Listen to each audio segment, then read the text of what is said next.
Okay, tayo po ay nasa chapter 22. Yan, patuloy nating pinag-aaralan about the laws and commandments ng ating Panginoon. At kamakailan lamang po ay natapos natin yung 10 commandments ng ating Panginoon. So, ilisa-isa natin yun, bawat commandment, the 10 commandments. Sapagkat ang layunin ay nais natin na maunawaan bawat commandment ng ating Panginoon. Sapagkat yung mga succeeding commandments, kagaya nitong ating pinag-aaralan, ay doon hinango, doon nag-originate, doon sa 10 commandments ng ating Panginoon. At sinimulan na natin yung mga succeeding commandments doon sa chapter 21 at magpapatuloy sa chapter 22. Okay? So bago tayo mag-dive in doon sa mga commandments ng ating Panginoon, so may purpose.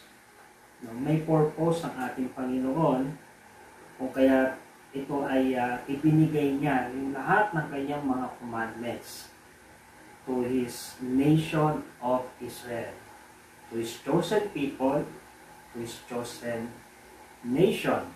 May purpose ang ating Panginoon. Number one purpose, kung kaya't ibinigay ng Panginoon ang mga commandments na ito, mga law, sa kanyang bayang Israel, ay for the peace and order. Yan, peace and order. May orderliness, Dahil remember, sila ay napakarami doon sa wilderness. Napakarami nila, milyon-milyon sila doon. Kung walang law, kung walang commandment, walang rules na susundin, ay tunay na magkakagulo sila doon, di ba? Kasi nga, pag walang batas, ay ang susundin natin kung ano yung tama sa ating paningin, tama sa ating opinion. Alam natin, tayo ay iba-ibang personalidad, magkakaiba tayo ng thinking, magkakaiba tayo ng pangunawa, so magkakagulo pag walang iisang batas. Okay? Kaya, number one purpose ng ating Panginoon is for their peace and order. May kapayapaan, kasi may batas. At kapag ikaw ay lumabag sa batas, may karampatang parusa. Number two purpose ng ating Panginoon, kaya niya ibinigay ang mga commandments na ito ay upang sila ay i-train. Tinitrain na sila ng ating Panginoon while in the wilderness, on their journey, going to the promised land, the land of Canaan, na ngayon ay Israel, tinitrain na sila ng ating Panginoon. Okay? Yan. Tinuturuan na sila na sumunod sa batas. Yan. Train them, to purify them. Yan. Habang sila nasa wilderness, and then kapag sila ay nakapasok na doon sa promised land, yung land na ipinangako ng ating Panginoon sa bayang Israel, Abraham, Isaac, and Jacob, ay alam na nila yung batas ng ating Panginoon. Kaya sinisimulan na ng ating Panginoon dito pa lamang sa wilderness. And then number 3 purpose ng ating Panginoon, kung kaya ibinigay niya itong mga laws na ito, number 3 purpose is to reveal, to reveal Himself to them, upang ipakilala ng ating Panginoon yung kanyang sarili doon sa kanyang bayang Israel. Na siya lamang ang Diyos na makapangyarihan, na siya ay Diyos na banal, Diyos ng katwiran, God of righteousness, God of holiness, God of purity. So yun yung number 3 purpose. Kasi, remember, bago sila napunta sa wilderness, ay naging naninirahan yung bayang Israel doon sa land of Egypt. Naging slave sila doon for 400 years. As prophesied by God in Genesis chapter 15, sinabi na niya ng Panginoon kay Abraham na yung kanyang magiging lahi ay maninirahan doon sa strange country, that is the land of Egypt. So for 400 years. At nung namatay si Abraham, Isaac, and Jacob, nagpatuloy yung kanilang lahi. So for 400 years at hindi nila masyadong kilala ang ating Panginoong Yahweh. Okay? Kaya matatandaan nyo si Moses nung kinomission na siya ng ating Panginoon na magiging deliverer, na siya yung gagamitin ng ating Panginoon na magiging leader nila, na maglalabas sa kanila doon sa bansang Ehipto. Sabi ni Moses, anong ipapakilala ko sa kanila? Anong pangalan mo? Diba? So they did not know much about the Lord. Okay? Dahil sila ay naging slave doon, ang alam lang nilang gawin ay magtrabaho na magtrabaho, at sila ay na-expose sa Egyptian law. Diba? May batas doon, pero Egyptian law, na-expose sila doon sa iba't ibang Diyos-Diyosan, pagan practices, kasi nga nandun sila sa Egypt. Alam natin sa Egypt ay napakaraming Diyos-Diyosan doon. So na-expose ang bansang Israel doon. So ngayon, sila ay inilabas na ng ating Panginoon out from Egypt, out from bondage, out from slavery. Ngayon sila ay naririto na sa Mount Sinai. Ibinigay na sa kanila yung 10 commandments ng ating Panginoon at itong lahat ng mga commandments na ito. Showing, or revealing God Himself to them. I am the Lord.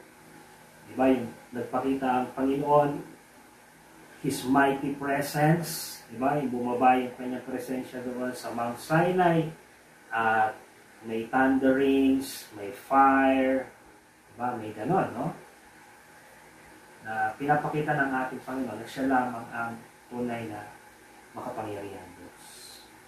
At ito yung mga batas ng ating Panginoon na kailangan nilang sundin. Okay? So chapter 22, pagpapatuloy natin, So ngayon ay tinitingnan natin isa-isa, yung bawat batas ng ating Panginoon. Very specific na ang mga batas na ibinibigay sa kanila ng ating Panginoon para sa kanilang payapang pamumuhay. Okay?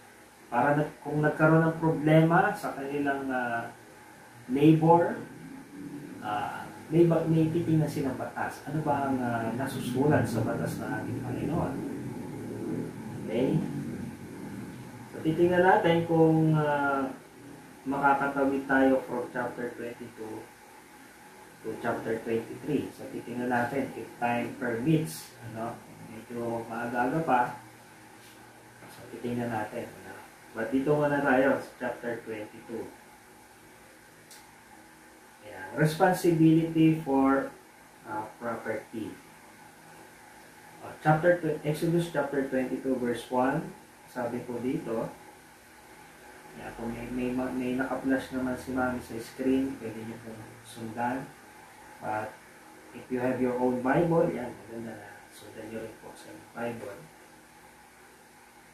So verse 1, if a man steals an ox or a sheep, and slaughters it or sells it, he shall restore 5 oxen for an ox, and 4 sheep for a sheep.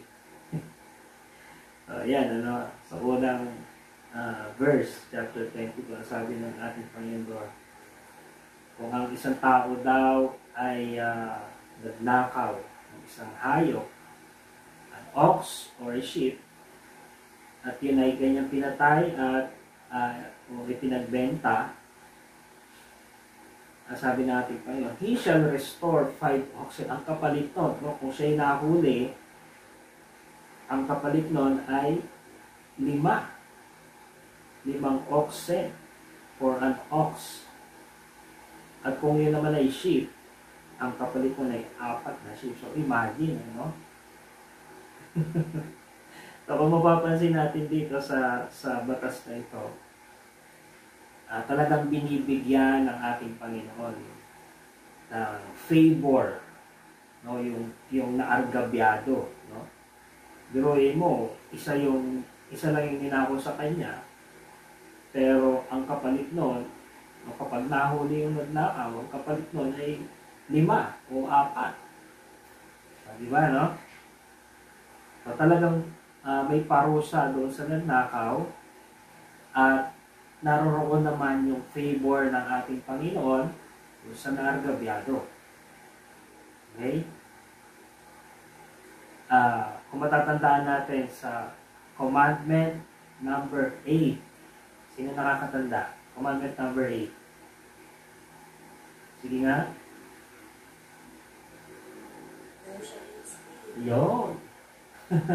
Diba? Sabi ng Panginoon, sa 10th commandment, on the 8th commandment, you shall not steal. Okay? Ganun kasimple, no? You shall not steal. Huwag kang kukuha ng bagay na hindi mo pagmamayari. Okay? Kaya itong batas na to, doon yan nakapaloob. No? Ay yung batas ng ating Panginoon. Kung sinunod mo yon, ikaw ay mapapabuti.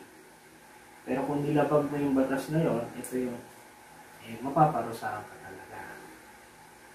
Okay? Kaya doon sa nagnanakaw, akala niya ay nakalamang na siya. Diba? Kasi nagnakaw siya, akala niya, karagdagan sa kanya yan.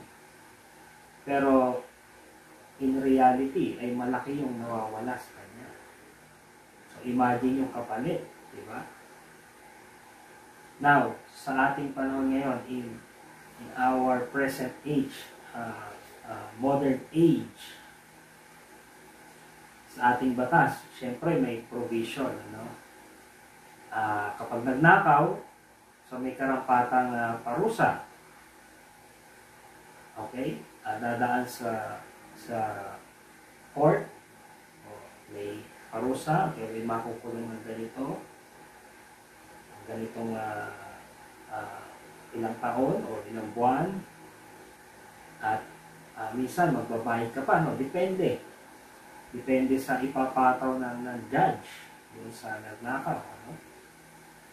Pero hindi lahat, hindi lahat ng nagnanakaw ay nahuhuli. Diba? Alam natin yan.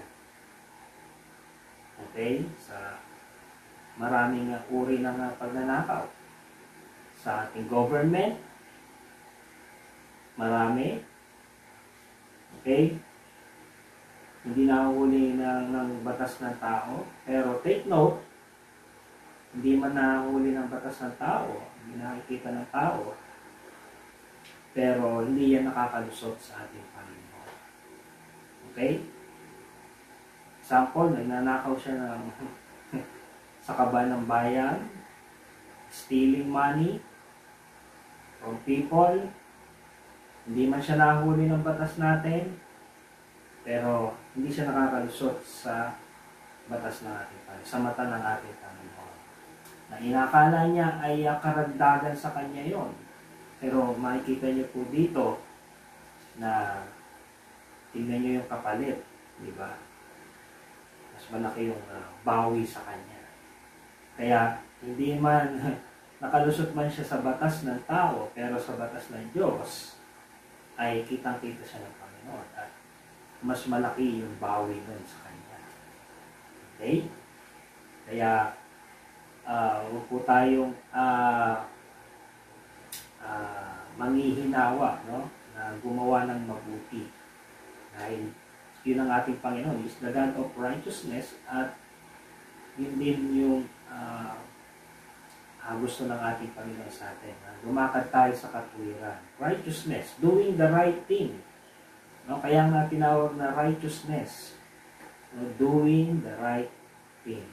Huwag po tayo manghinawa sa paggawa ng mabuti, sa paggawa ng katuwiran.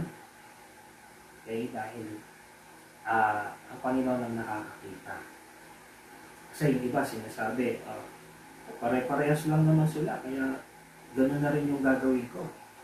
Hindi po, ano? O gano'n. Dahil remember, ang ating Panginoon ay walang nakakalusot sa ating Panginoon. At may tamang judgment ang ating Panginoon sa mga ganung bagay. Okay? So, itutuloy po natin, ano? Verse number 2, if the thief is found breaking in, and he is struck so that he dies, there shall be no guilt for his bloodshed. Sa isang magnanakaw daw,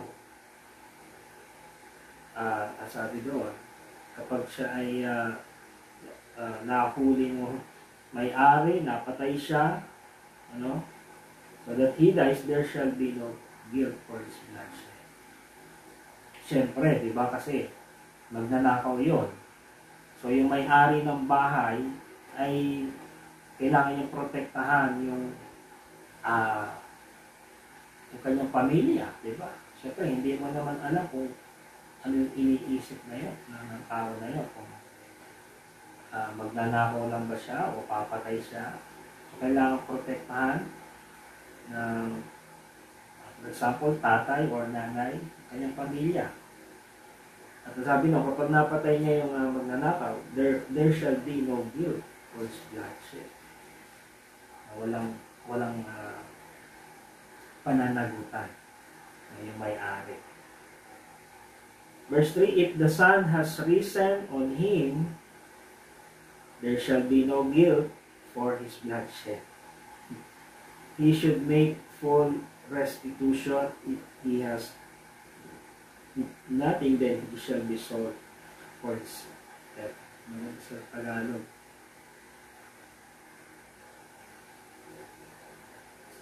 Basahin po natin sa Tagalog. Pero kung nangyari ito sa araw, may pananagutan ang nakapatay sa magnanakaw. So may provision naman ang ating Panginoon. Kung nangyari daw sa araw, ibig sabihin maliwanag, ano?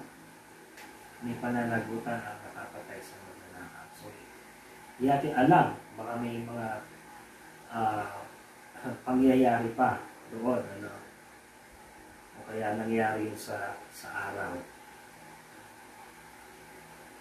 Ang magnanakaw na nahuli ay dapat magbayad sa ninakaw niya. Yan. So kung wala siyang, sabi ko, wala siyang maibabayad, ipagbibili siya bilang alipin at ang pinagbilhan ang ibabayad sa ninakaw. So magiging pagbibili niya yung sarili niya bilang alipin at yung pinagbilan, yun yung ibang babayad niya. Okay? Kailangan niya magbayad sa ninakaw niya.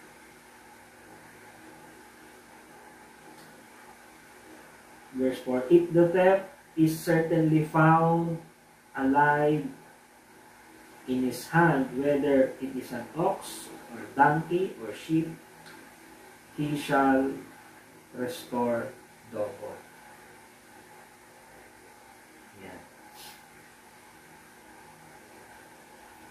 Kung nahuli sa kanya yung ninakaw, ox or donkey or sheep, he shall restore double. Verse 5, if a man causes a field or vineyard to be grazed and lets loose his animal and it feeds in another man's field, he shall make restitution for the best of his own field and the best of his own vineyard. Kung kanyang mga alaga ay pinakawalan niya, doon nanginain sa lupain na iba'y nagmamay-ari. Ito, sabi ng ating Panginoon, may magbabayad siya. Ano? Kasi bakit niya doon pinakain? Hindi doon sa kanyang sariling lupain. Diba? So doon lumalabas yung commandment number 10. Ano? Pwede. You shall not covet anything that belongs to your neighbor. Diba? Sa commandment number 10. Maaaring mas maganda yung lupain yung neighbor, kaya doon mo pinakain yung mga hayop, which is wrong, no? Dahil yun ay pagmamayari ng iba. Kaya babayad siya. No? At ang sabi doon ay ang ibabayad niya ay yung pinakamainam na bunga doon sa kanyang lupain. Ano man ang meron siya doon. Verse 6, if fire breaks out and catches in thorns, so that the stock grain standing in grain or the field is consumed, he who kindled the fire shall surely make restitution. So, kung may nagsiga at sabi doon, at may nadamay na ibang property, babayad siya. Okay? Bayad siya doon. Verse 7, if a man delivers to his neighbor money or articles to keep, and it is stolen out of the man's house, if the thief is found, he shall pay double. Verse 9, tuloy natin. For any kind of trespass, whether it concerns an ox, a donkey, or a sheep, or clothing, or for any kind of lost thing, which another claims to be his, the cause of both parties shall come before the judges, and whomever the judges condemn shall pay double to his neighbor.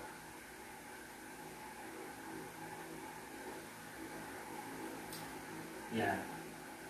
Mami, pakibirit nga sa Tagalog in verse 7. Verse 7. Yan. Masaya sa Tagalog. Kung nagpatago ang isang tao ng pera o kahit anong bagay sa bahay ng kapitbahay niya at tinakaw ito, kung mahuli ang nagnakaw, kailangan magbayad siya. So, ganun pa rin. May pagbabayad at doble. Pero kung hindi nahuli ang magnanakaw, sabi doon, haharap sa presensya ng Diyos ang pinagpataguan o kanyang kaibigan o kung sino yung kapitbahay para malaman kung kinuha niya o hindi ang ipinatago sa kanya. So, haharap sa ating Panginoon. In case na hindi na huli magnanakaw. Patutunayan doon, mula doon sa presensya ng ating Panginoon, sa judges, kung para malaman kung ito ba'y talagang nanakaw, nawala, o kinuha niya. Okay? Now, take note, dito sa judges, back in the Old Testament, kapag gumarap sila sa judges at sa presensya ng ating Panginoon, hindi sila pwede magsinungaling. Okay? Hindi sila pwede magsinungaling. Kasi kapag once na nagsinungaling sila, right there and then, ay may mangyayari sa kanila. Then, sa mga susunod na mga law, meron yan. Kaya hindi sila pwede magsinungaling. Okay? Kaya, haharap sila sa ating Panginoon para malaman kung sila iba'y nagsasabi ng totoo o hindi. Okay? Next. Kasunod na tayo, verse 9. Kung may dalawang tao nagtatalo tungkol sa kung sino sa kanila ang may ari ng isang pag-aari, kagaya ng baka, asno, tupa, o kahit na anong bagay. Dapat nilang dalhin ang kaso nila sa presensya ng Panginoon. Ang nagkasala-ayon sa desisyon ng Diyos ay magbabayad ng doble sa totoong may-ari. Meron kasing iba yung nangaangkin, ano? Pwede ganun. Nangaangkin ng pagmamay-ari ng iba. Okay? So, ganun pa rin. Naharap sila sa presensya ng Panginoon sa mga judges.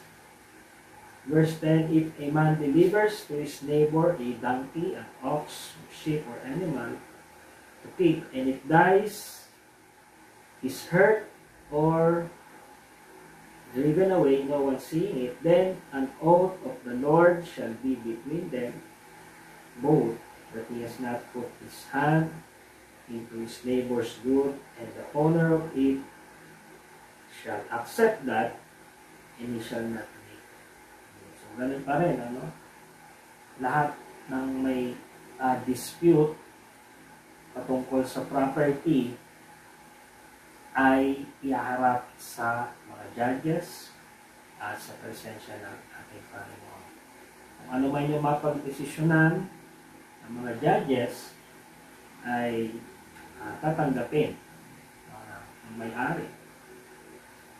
Yan.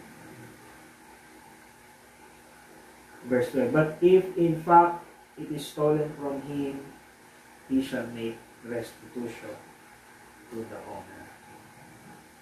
Kung ninakaw ang hayop, magbayad ang nag-alaga sa may-ari.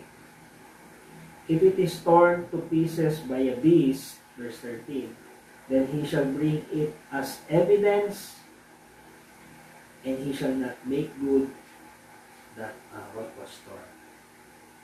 Dapat may ebidensya. No? Kung sakaling sabi doon, kung napatay yung hayop ng isang mabangis na hayop, ay magdadala siya ng ebidensya para ipakita na tunay, napapatunay na yun nga ay pinatay ng mabangis na hayop. Verse 14, and if a man borrows anything from his neighbor, and it becomes injured or dies, the owner of it, not being with it, he shall surely make it good. Kung may hiniram siya at nagka-problema yung hiniram niya, ay magbabayad siya. Sa ating panahon ngayon, for example, translate natin sa ating panahon ngayon, verse 40. For example, hiram ka ng sasakyan. Diba? O umarkila ka ng sasakyan. So, ginamit mo, kung kinuha mo yung sasakyan kung sa may-ari, at yun ay nagpo-problema, nasira mo. For example, nagasgasan or nabangga mo. Diba? Kapag binalik mo yung sa may-ari, hindi mo pwedeng iiwanan na lang yun ng ganon. So, kailangan ipapaayos mo yun. Okay? Kung ano man yung na-damage doon sa kanyang sasakyan. Kasi, kinuha mo ng maayos, dapat ibabalik mo siya na maayos. Kung nagka-problema, ano may naging problema, ay ipapayos mo yun para pag ibinalik mo doon sa may-ari, ay maayos pa din. Okay? So, ganun, ano? Pero, ang sabi dito sa verse 15, if its owner was with it, he shall not make it good. If it was hard, it came for its hard. Pero kung may provision na ating Panginoon, sa verse 15, pero kung, sabi doon, sa Tagalog, pero kung nariyan ang may-ari ng mangyari, gusto rin, alam nung may-ari, kasama yung may-ari, no? Hindi dapat magbayad ang nanghiram. Kung nirentahan ng hayop, ang perang ibinayad sa renta ang ibabayad sa nasugatan o namatay. na hayop. So, babalik pa rin tayo doon sa example natin sasakyan. O yung una, hindi kasama yung may-ari. Pag nagkaroon ng problema, kailangan mong ipaayos yun. Para pag ibinalik mo, sinuli mo, ay maayos ulit. Pero sabi ko sa verse 15, kung kasama mo yung may-ari, alam niya yung mga pangyayari, sabi doon, walang pananagutan. Hindi dapat magbayad ng hirap. Kasi kasama niya yung mismo yung may-ari. At yung perang renta, yun na yung pambayad. So, yun yung yung verses 1 to 15, yun yung mga responsibility patungkol sa mga property. Yan. Kasi bawat during that time, syempre, mga Israelites, meron silang mga kanya-kanyang mga ari-arian, mga hayop, diba? Kaya may kaayusan, may batas na silip ang ating Panginoon. Okay, tuloy natin. Itong sunod na set naman from verse 16 hanggang 31, moral and ceremonial principles naman. Moral and ceremonial principles. Verse 16, if a man entices a virgin who is not betrothed and lies with her, he shall surely pay the bride price for her to be his wife. If her father utterly refuses to give her to him, he shall pay money according to the bride price of virgin. So, moral and ceremonial principles. Sabi doon ay kapag isang lalaki ay gumalaw ng isang babae, dalaga, sabi ng Panginoon ay pakasalan mo yun. No? At magbigay ka pa ng bride price or yung tinatawag na dote ba yan, di ba? Tama ba? Dote. So, may mga ganun may mag-o-offer yung lalaki. Bride price. Okay? So, bukod sa kailangan niya pakasalan yun kasi ginalaw niya yung babae, may mag-o-offer pa siya ng bride price. At ang sabi naman doon, in verse 17, if ever na ayaw naman ng tatay, paano kung ayaw ng tatay, ni-refuse ng tatay, ayaw niya dun sa lalaki, for whatever reason, ayaw niya dun sa lalaki, ayaw niyang mapangasawa ng kanyang anak na dalaga. Then, sabi doon ay kukuhanin na lang niya yung bride price para dun sa kanyang anak. Okay? Verse 18, you shall not permit a sorceress to live. Nasa yung Tagalog na namin. Baba mo nga. Patayin ninyo ang mga mangkukulam. Ayan ha. Mga sorceress. Ganyan ang batas ng ating Panginoon patungkol sa mga mangkukulam. Kasi ano yan evil practices niya. Okay? Lahat ng ginagawa nila doon, lahat ng bagay na meron sila doon ay patungkol sa mga demonic, satanic practices.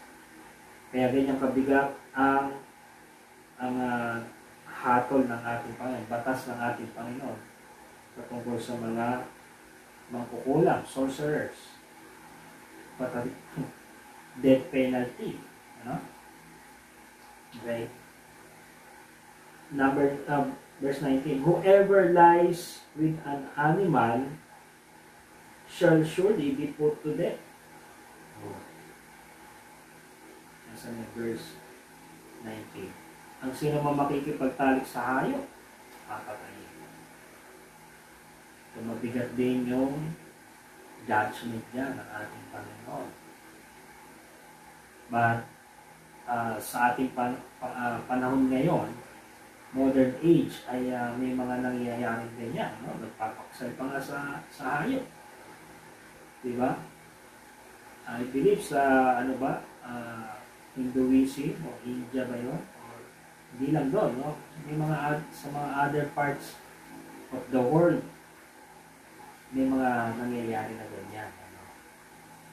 Papakasal pa sa kanilang alagang hayop. Okay? Pero, mahigpit na pinagbabawal ng ating Panginoon. In verse 19, sino mang maipagtalik sa hayop ay papatay. Death penalty yun. Okay? Verse 20, he who sacrifices to any god except to the Lord only, he shall be utterly destroyed. Kasi yung punishment doon sa pagsamba sa Diyos-Diyosan ay death penalty kaagad yun. Right? Diba? Kasi commandment number 1, ang sabi ng Panginoon, you shall have no other gods before me. No, huwag kayong sasamba sa ibang mga Diyos-Diyosan, sabi ng Panginoon.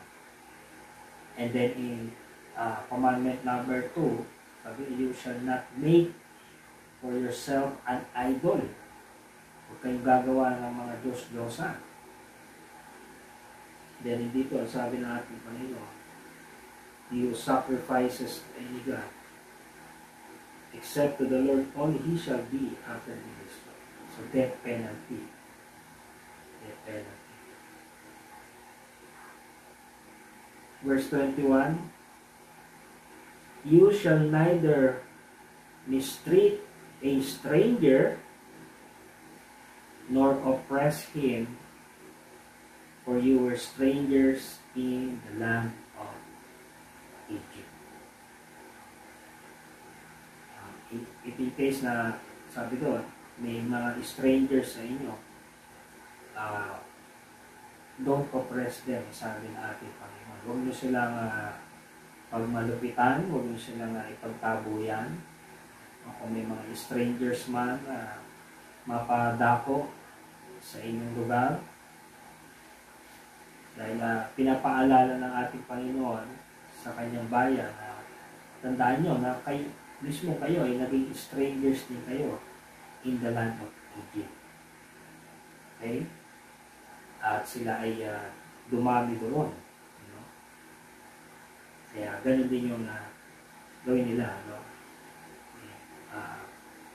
Huwag nilang pagmalupitan yung mga strangers. Verse 22, you shall not afflict any widow or fatherless child.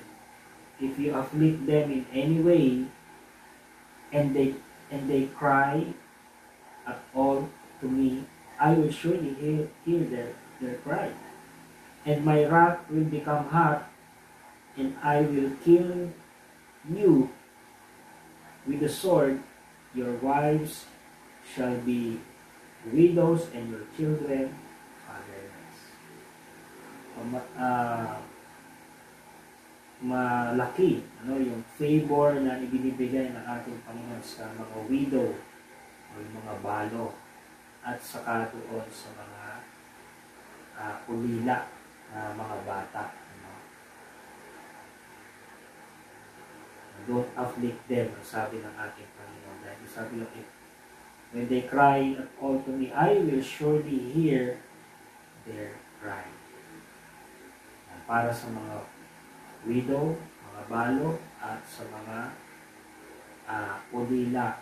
No? Wala nang magulang. No? Wala nang tatay, wala nang nanay. Ulila. Malaki ang favor sa kanila ng ating Panginoon.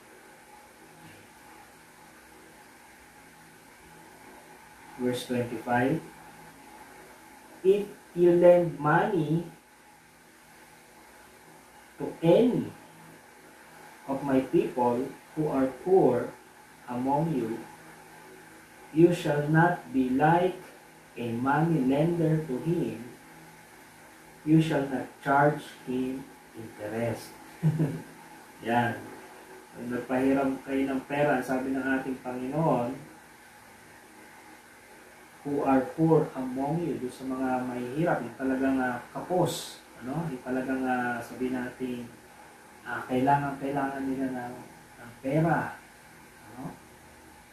Pag pinahiram nyo sila, ay huwag nyo ng patubuan, sabi ng ating Panginoon. Huwag nyo na silang i-charge ng interest. Kasi, ano na nga sila mahirap na nga sila mahirap na nga yung buhay nila, i-charge mo pa ng interest, mas lalo silang mahihirapan. Okay? Kaya, pumapasok sa din sa moral, no? Moral principle. Kaya, paano yung mga ganun yung business, ano? Yung money lending, ano? Yan. So, hindi maganda, no? Nag-charge talaga ng interest. So, biblically, ano? Biblically.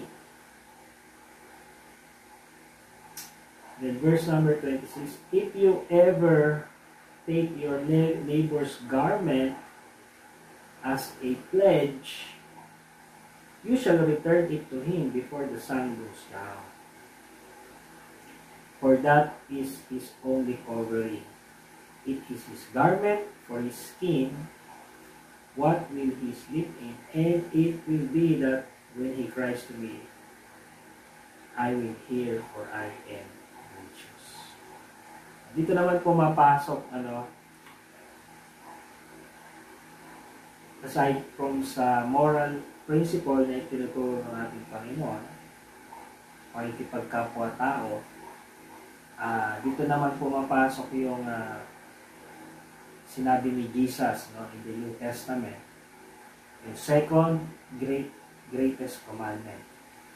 Number one, or the greatest commandment is, sabi ni Jesus, diba? Love the Lord your God with all your heart, with all your soul, and with all your mind, and with all your strength.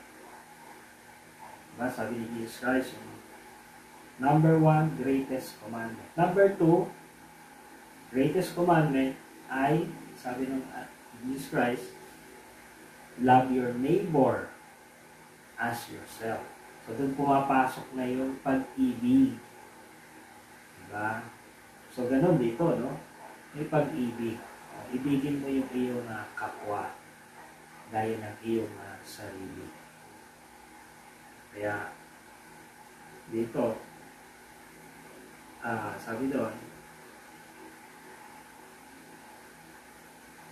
tungkol dun sa garment, yun yung kanyang ginawang pledge, ay ibigay mo sa kanya bago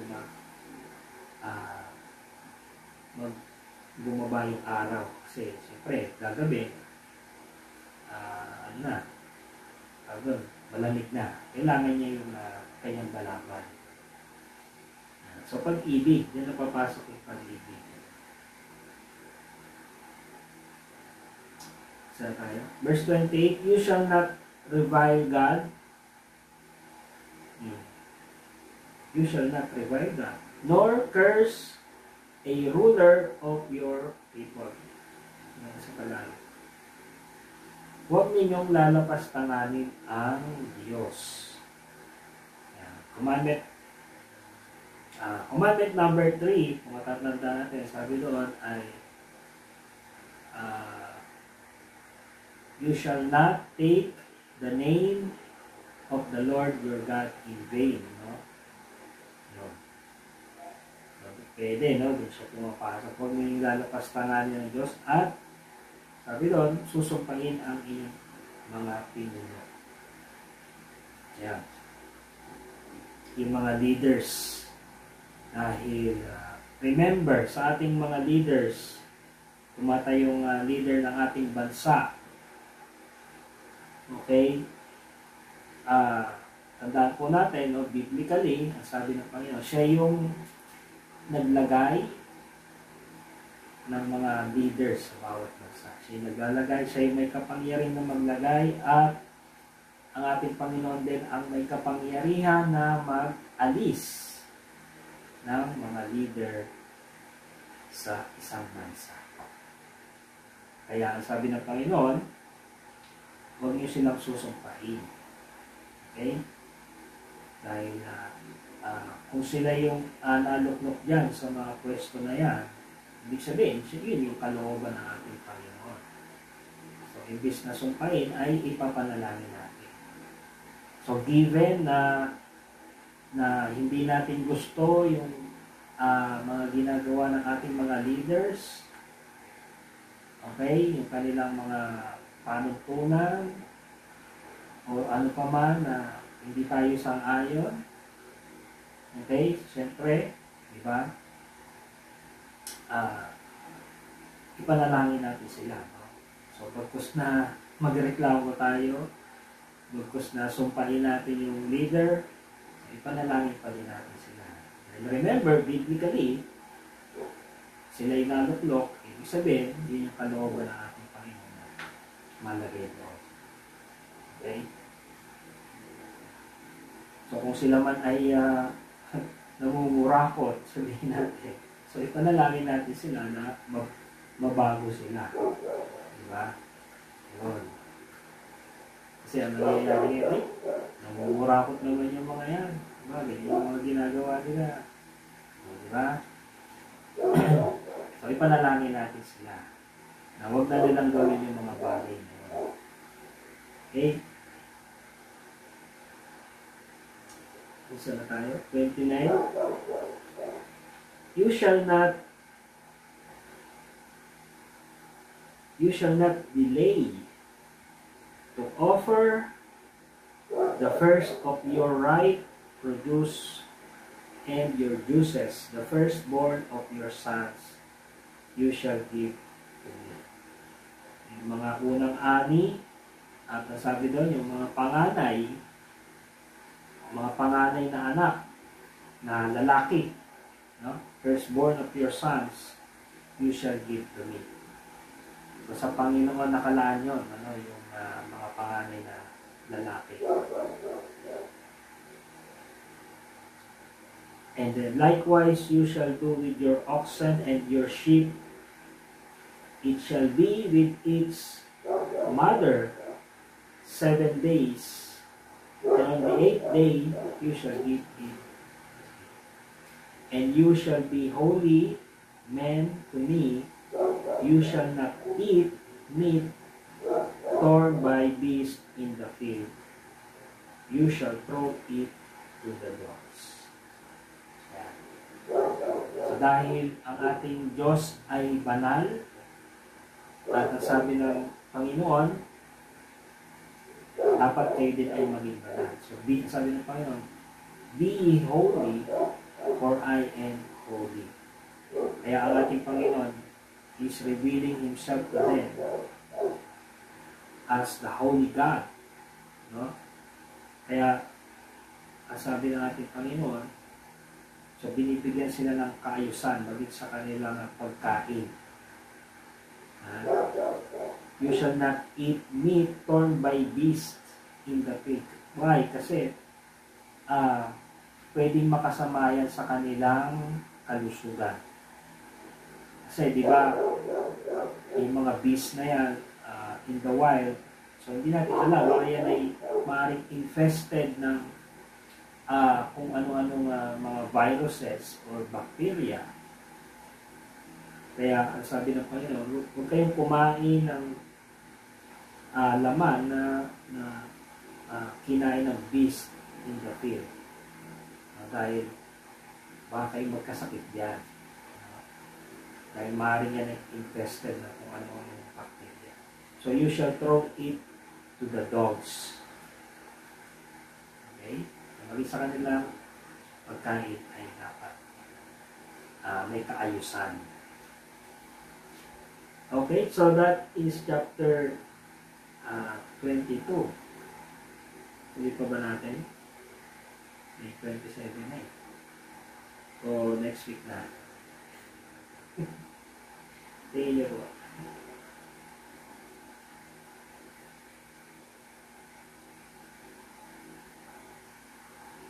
So ito namang chapter 23, maganda rin ito.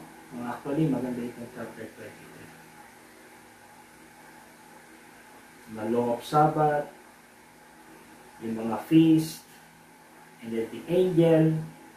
So actually, itong chapter 23, maganda. No? Dahil dito, yung mga law of Sabbath, yung mga feast, and the angel, ay masasalamin natin dito about si Jesus Christ. Kaya napakaganda nitong chapter 23 na to. So siguro i-reserve na lang natin, ano? Bumibitin lang tayo, na 9:30 na rin naman. Reserve na lang natin, ano? Kasi maganda ito. Maganda itong chapter na ito. Kasi, actually, from Genesis to Revelation, is all about Jesus Christ. It's all about Jesus. All of God, remember in the book of John, chapter 1, sabi mo,